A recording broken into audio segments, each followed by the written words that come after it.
Good evening. You are right on time for Tandao at 7 with me, Dexter, Omondi, and do not board overloaded matatus or buses. If all seats are occupied, wait for the next vehicle. It does not hurt if you respected the safety and comfort of other passengers. If you want to enjoy your journey, say no to excess passengers when using a boda boda. Always remember, one passenger at a time and use a helmet. In order to be visible to other road users, wear a reflected jacket. Usalama Barabarani starts with you, Fika Salama. And this message is brought to you by NTSA and the European Union.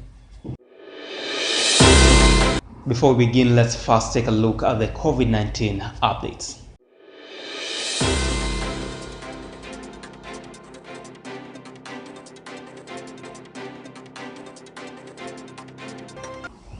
Well, we start off with news from the neighboring Tanzania, where Tanzania's President Samia Suluhu has confirmed that 5 people died, among them 3 police officers, after a gun battle with an armed man near the French embassy in Dar es Salaam. The Tanzanian president says that investigations are ongoing to establish the cause of the attack. Well, we'll be keeping you up to date with the latest concerning that news. Moving forward, Equity Bank has denied any links with Harun Aydin, the Turkish investor associated with Deputy President William Ruto. The Equity Bank says that the Turkish businessman was not their customer and that the bank did not grant a 15 billion Kenyan shillings loan to or for the setting up of a pharmaceutical business in Uganda. Our reporter Ernest Kinebey has been following up on the story. Have a look. In the National Assembly Financial Committee proceedings yesterday, Equity Bank denied loaning 15 billion to a Turkish investor, Harun Aydin. They confirmed that Aydin is not their customer and does not exist on their records.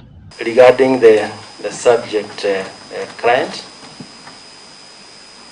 let me mention that he does not operate and he does not have a banking relationship with us. Mr. Harun Aydin does not exist in our records, either directly or indirectly. They also said that the assaulted phone call by the DP William Ruto was not recorded and so it was not confirmed to be true. There was a talk of 15 billion advanced to a client. They have said nothing like that exists.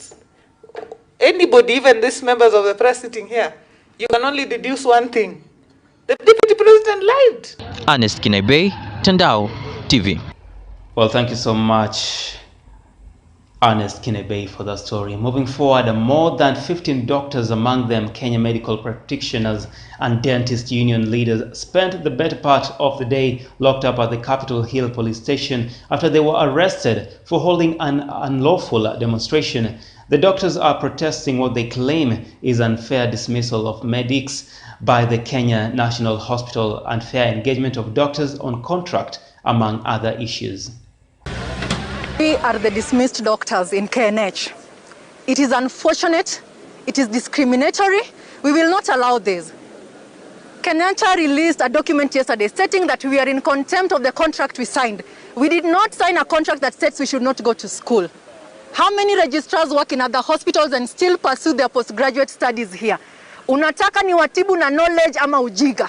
So one thing as a union that we are saying that the KNH management, the CEO, the HR director must obey the court orders. The doctors must be reinstated as the court had ordered. They are trying to use chaos and disruptions to confuse our meetings.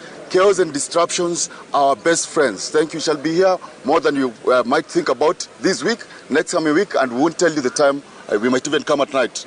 And away from that, now let's shift to focus on politics, where Interior Cabinet Secretary Dr. Fred Matiang'i has told Kenyans to be cautious on who they elect during the 2022 general elections. The CS condemned the hustler narrative campaign by the second in command, saying that it will not offer any tangible benefits to the people of Kenya and specifically the youth, women and the poor. It's going to be more important than any election we've had. Why? It's going to be probably a serious transition, as it were. We're going to make many decisions that will determine whether our country is going to continue on the forward trajectory, or if we are tempted otherwise and make mistakes, we could lose the moment. Hitler, during the campaign in Germany, he told Germans to give him 5 years and he'll give them a different German. He actually gave them a different German because he slaughtered the Jews, gas chambers and so on. He gave them a different German. But he moved around, sweeping the country, taking advantage of the poverty, weaponizing the poverty of the people, and then now using it as a platform.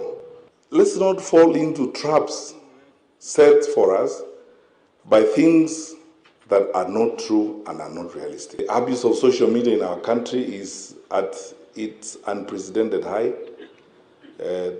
Character assassination, defamation, fake news. We would like to have an election where not a single bullet is shot, not a single Mwananchi is hurt, no one is displaced, and everyone who is able to participate in the electoral process participates peacefully.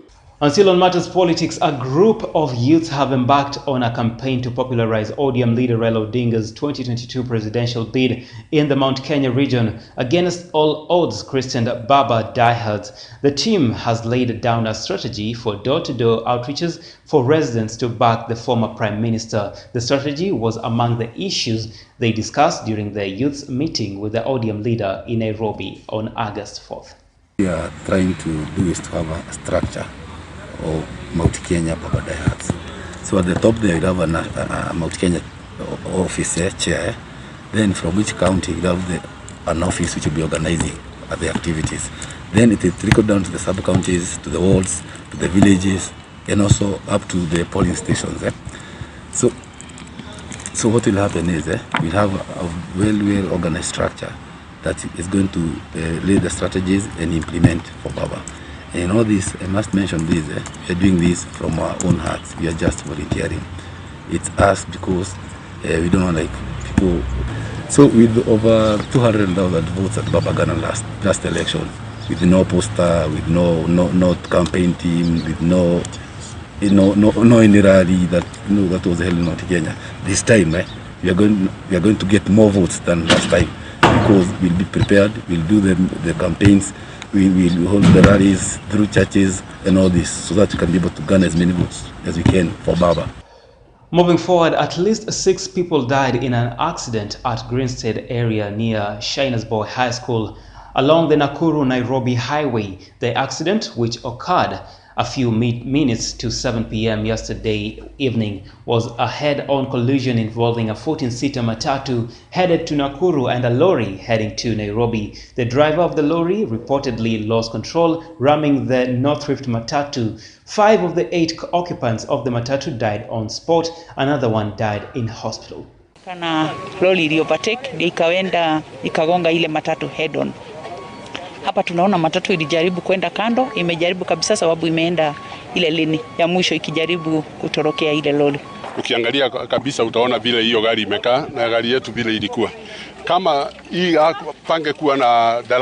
pangekuwa na hii daraja, dereva yetu ukiangalia kabisa alikuwa anajaribu kuihepa. Lakini kwa hii mabati inaonekana hapo ndio imefika mwisho.